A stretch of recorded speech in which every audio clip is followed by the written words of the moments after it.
Hello ဒီနေ့မှာတော့အင်ဒီထင်လေးတွေကိုပြပြပေးသမားဖြစ်ပါလေရှင်ဒီတို့လိုက်ကြည့်လိုက်အရင်ဆုံးအဲ့ပလော့ကောနှိပ်ပါနော်ပလော့ကောနှိပ်ပြီး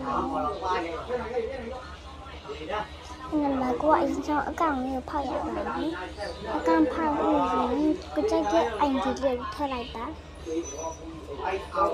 ငါအင်ဒီထည့်ပြီး okay ထည့်ပါမယ်ပြီးတော့ထောင်းလောက်လုပ်လိုက်ရပါမယ်အစာဆိုရင်အင်ဒီလေးရတော့ပြပါလေရှင်အခုဒီအိမ်ရကြတော့ဖင်းအိမ်လေးပေါ့နော်ဒီဖင်းအိမ်လေးကိုလိုက်ပြပါမယ်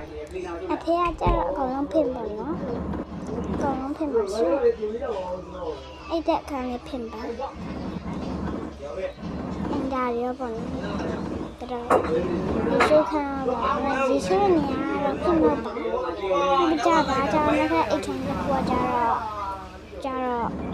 ဖြူလို့ပေါ့နော်နောက်ပြီးတော့အဲ့ဒါမှလည်းဖင်နေတာနောက်ပြီးကြတော့အပြင်ဖက်ပြပါမယ်ပြင်ရတော့အပြင်ကကြတော့ဒီတမျိုးလေးပါအပြင်ကရလာပါရှင်အဲ့လိုမျိုးအန်ခင်းလေးပြပြပေးတာပါရှင်အဲ့လိုမျိုးအန်ခင်းလေးနဲ့ပြပြထားတာပါနော်အပြင်ဖက်မှာလည်းရလာပါနဲ့နောက်ပြီးတော့ဒီနေ့မှကြတော့လေ